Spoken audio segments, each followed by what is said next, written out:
Olá, eu sou Leandro Tarrataca e eu tenho procurado ajudar muitas pessoas, talvez você seja uma dessas pessoas que já acompanha o trabalho que eu desenvolvo. E uma das coisas que tem me preocupado consideravelmente é o fato de que existe um grande potencial que Deus tem dado a todos nós, mas nós precisamos de um sistema, de um método, para que possamos atingir aquilo que consideramos sucesso. Eu tenho um amigo de Phoenix, Arizona. O nome dele é Stan Houston. Ele é um coach com mais de 20 anos de experiência na área, tem ajudado muitos executivos e profissionais liberais. E eu acredito que as ideias de Stan podem ajudar você, porque muitas dessas ideias têm me ajudado. Fique conosco e receba com alegria e tire grande proveito da sabedoria de Stan Houston. Greetings. Thank you for your time. Thank you for your attention. I am honored that you're taking time out of your life to listen to this story from me and hopefully a lesson that will be helpful to you. Many years ago, I had a very, very difficult experience in life. I'd been a very successful international broadcaster, consultant, leader, teacher, professor. And in my mid-40s, my entire career came apart. It crashed. Now, you don't need to know all the details. I can simply assure you that I had done nothing terribly wrong, the usual things that cause a person to get into trouble and lose their career.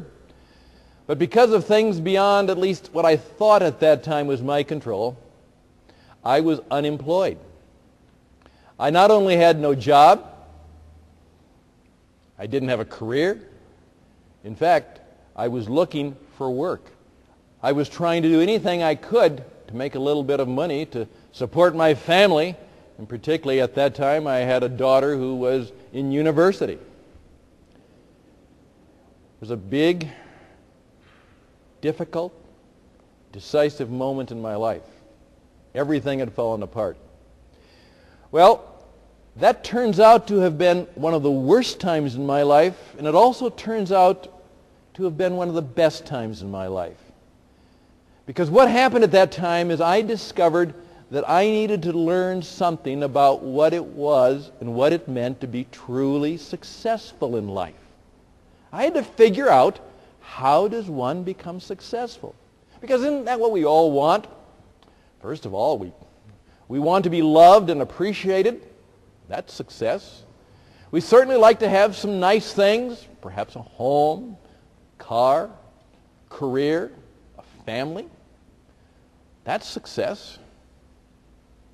We'd probably like to have some money, maybe some influence, perhaps some power, a good reputation. Maybe we want to be well known, want to be respected in our community, have a good education.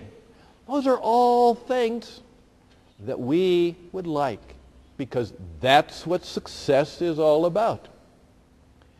And we kind of assume that if we work hard and if we do the job well, if we don't get into trouble, we will be successful. The problem was, I had done all those things. I was well educated at the university, had a master's degree, had worked hard, traveled around the world, taught and consulted, and there I was. No house, no car, no job, and I was broke. The worst of times. But they became the best of times, because that caused me to do something that I'm going to encourage you to do today. I decided to become one of the three. One of the three. So the title of this little presentation, if it has a title at all, is Be One of the Three.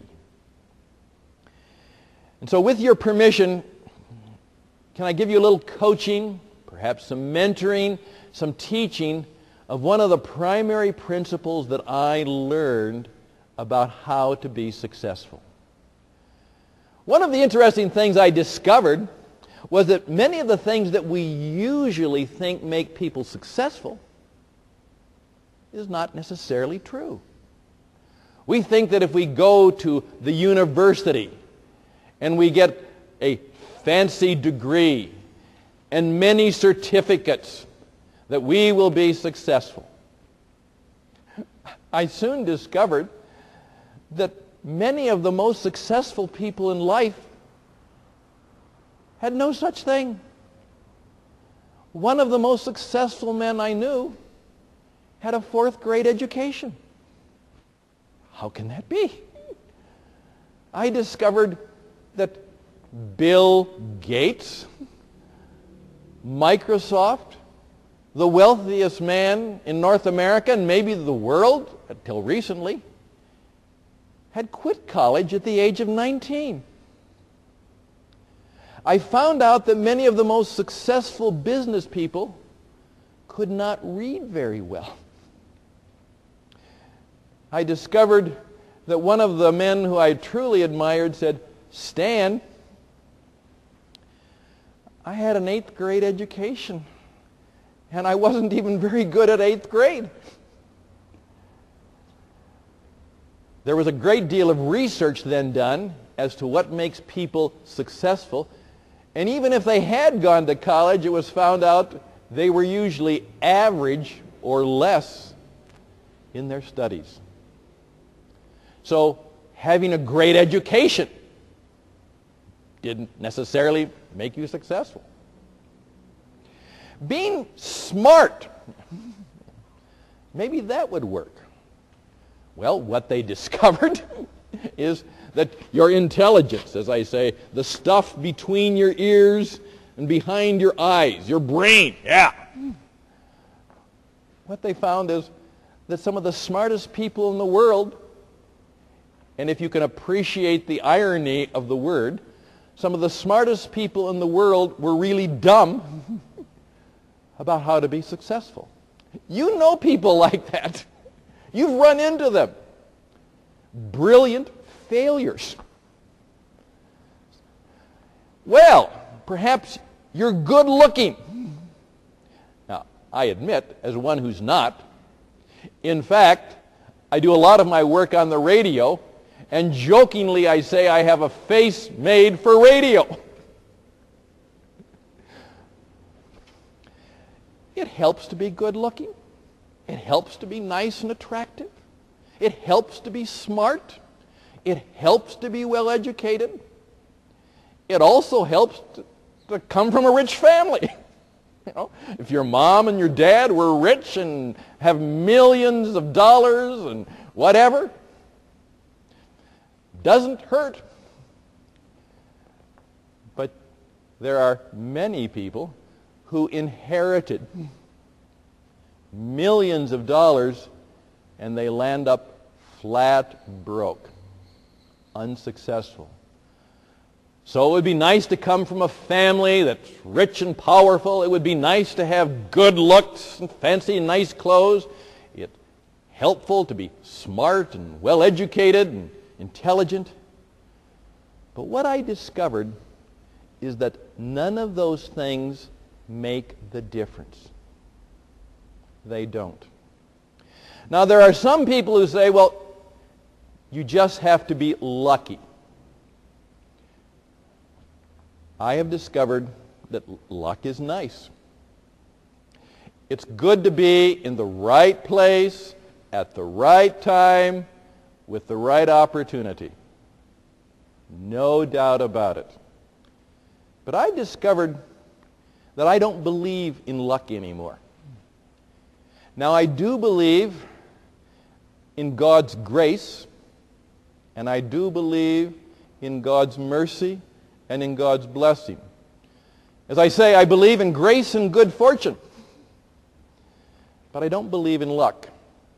So don't count on luck to make you successful. You know what they discovered in one of the studies? They interviewed people and they said, what will it take to be successful so that you can retire and live and not have to worry in your old age? Do you know what a lot of people said was their plan? They were hoping to win the lottery.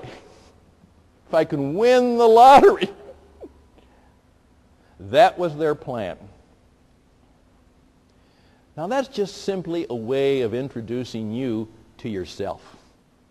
Because that's what I believed, and I imagine that's what many of you believe. If I really work hard, if I dress nice, if I get a good car, get a good job, do all of those things, I will be successful. And what I discovered is not necessarily. And so what we are doing together with the many partners that we have now is trying to help people be truly successful. And may I use that word carefully. Success does not mean you have lots of money. Some of the most successful people I know have enough money, but they don't have a lot of money. Success does not mean that people think a lot of you. It's nice to be well thought of and respected, but some of the most successful people I know are not well loved or appreciated. It helps to live a long life. No, the most successful person that I'm aware of lived to be 33. You see, all of the things that we call success may not be true success. So what I want to discover, and what I would like to seek to share with others, and perhaps pass on to others, is what are some of the things that I need to be truly successful? And the lesson of the three will be helpful. Now, what they discovered in doing research, in trying to figure out how to be successful, and what I learned was that everybody falls into approximately one of four categories. And let me just tell you the numbers first. And my good colleagues who are producing this program, they'll flash the numbers under the screen. The first number is 3. Got that? Be one of the 3. The second number is 10. 10. Okay? The next number is 60. Got that? And of course, that leaves 27. 100% of the people. 3%, 10%, 60%, 27%. And you are one of those 4. You're one of the 3, you're one of the 10, you're one of the 60, or you're one of the 27. Now for the details. What I discovered is that I had hopes and wishes and desires. We all do. But that's all I had. I've discovered that 3% of the population are what I call goal-directed. There was a famous Jewish writer. You've probably heard of him. There's a town named St. Paul in America named after him. There's a town in Brazil named Sao Paulo after him. He's quite well known. And he had a very important line one time. He said, "Forgetting what is behind me, I press toward the goal." Now, how many times had I read that? Lots. How many times have you said or asked, "Do you have a goal?"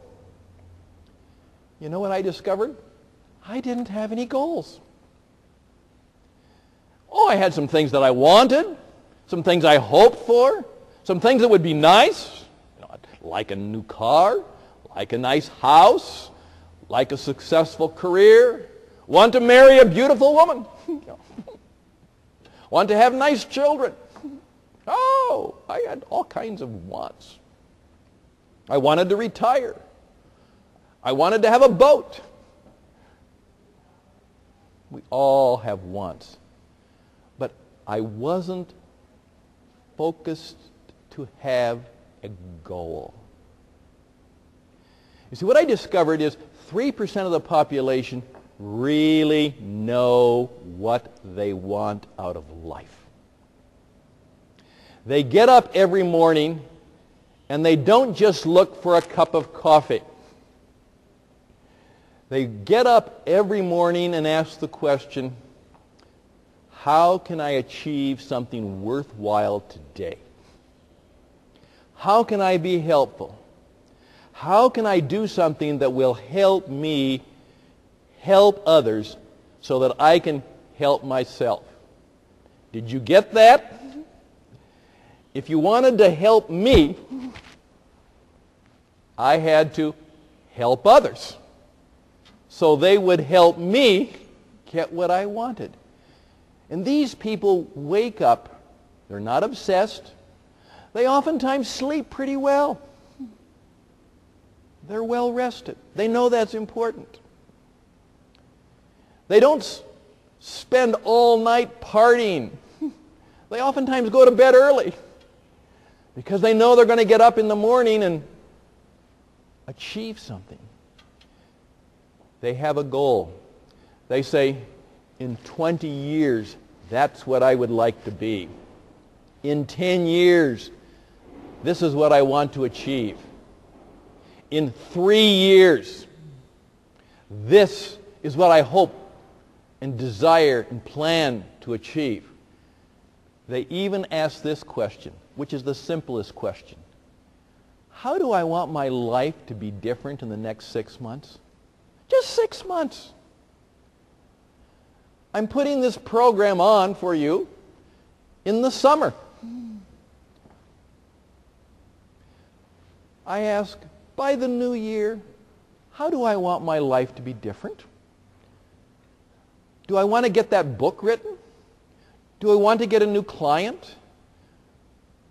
Do I want to help my wife fix the house? How do I want my life to be different in 6 months? You know what I discovered about myself? I was not one of those 3. Those 3% wake up with passion, intensity, energy. They stand up taller. They make sure their tie looks right. They walk a little bit faster. They smile more. They have more intensity, more energy. I remember hearing an expression about Jesus of Nazareth, and it went like this: the world stands aside for the man or woman who knows who they are and where they're going.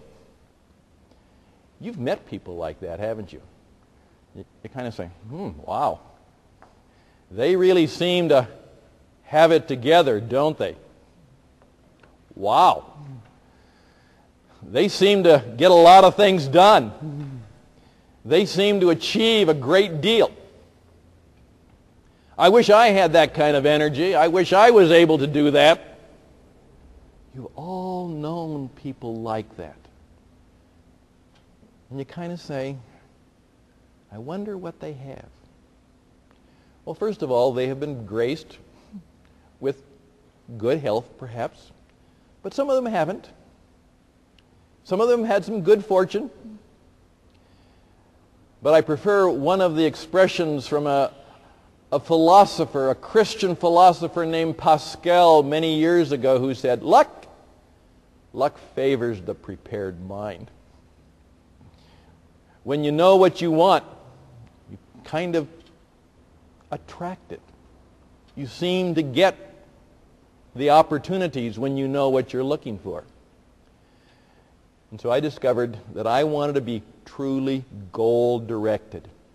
I wanted to take my hopes and wants and wishes and turn them into what Sao Paulo, St. Paul called a goal. and I wanted to press toward it. I wanted to write it down. I wanted to have a plan. I wanted to find people to help me. I wanted to be one of the 3% who truly were achieving what they wanted in life in order to serve others, make a difference in the world, and understand how the world worked, which is if I wanted to get something, I had to give something. What I discovered is I wanted God to bless the work I did. And God said to me, well then, do the work. I can't bless you if you don't work. And so, I determined to become one of the 3%. Now, I'm going to encourage you to understand what 3% are. And by contrast, let's talk about those other folks. Usually good folks. You know, I've discovered that there aren't many evil people in the world. There are a few, and they're dangerous. There are a lot of bad people, but you can usually figure that out. You know who they are. Most people mean well. They want to be good people. They just don't get the job done. They're kind of, as one said to me, Stan, I'm a good man. I'm just kind of incompetent. I just don't know what to do. I don't know how to do it. Well, I discovered that 10%, and many of you listening to me are in the 10%. There's a very good chance that you are because you're even listening to this tape and this program and this show. You care about success. If you didn't care, you would have turned this program off and turned on some program on television. Or you would have gotten something to drink. Or you would have said, that's crazy. But you're still here. Good for you. That must mean that you care enough. And so you may be one of the 10%, which I use the word goal-oriented. You think about it. You know, perhaps you go to a lecture or a seminar like this. Perhaps you go to a church or a place of worship or a synagogue service, and you meet an inspiring person there, and you say, oh, I'd like to be like that, or I would like to do what God wants in my life, or I'd like to be as successful as that business person, or I would like very much to achieve that. Or you say, in 5 years I want to be the executive vice president of my company. And you think about that from time to time. You're reminded of it. Occasionally you may even take out a notebook and write it out. And you talk about what you want to do next year. You may even make a resolution for the new year, and you're serious. You know, yes, I'm going to lose weight, or I'm going to finish my degree at the university. Good for you. You're one of the 10%. Now, that simply means that you have an idea, maybe a powerful idea, but you get distracted easily. You go to too many seminars. You read a number of books. You try different things because you don't have a plan, and you don't have a way of having someone who may hold you accountable or responsible. But if you live that way long enough, you know, it tends to work out. You know, now you have a business. It's doing okay. And you have a career. And you're doing pretty good. To be one of the 10% is just fine. But you're not one of the 3. Well, of course, this leads us to the third group, 60. Well, that means most of us are there. We're one of the 60%. Now, what does that mean? You say, Stan, okay. Does that make me bad? Please, we're not talking about bad. We're not talking about dumb. We're not talking about stupid. The thing I have to confess to you is I had a master's degree and had gone to university, and I didn't learn this in school. They didn't teach it to me in university. In fact, I learned it from a friend who shared me with some biblical and success principles, like St. Paul says, press toward the goal. And he said, Stan, what are your goals? Well, I never thought about it. I read that. And then I met a man who's doing basically what I'm doing to you. He shared with me what he knew, a very simple man who had become extremely successful,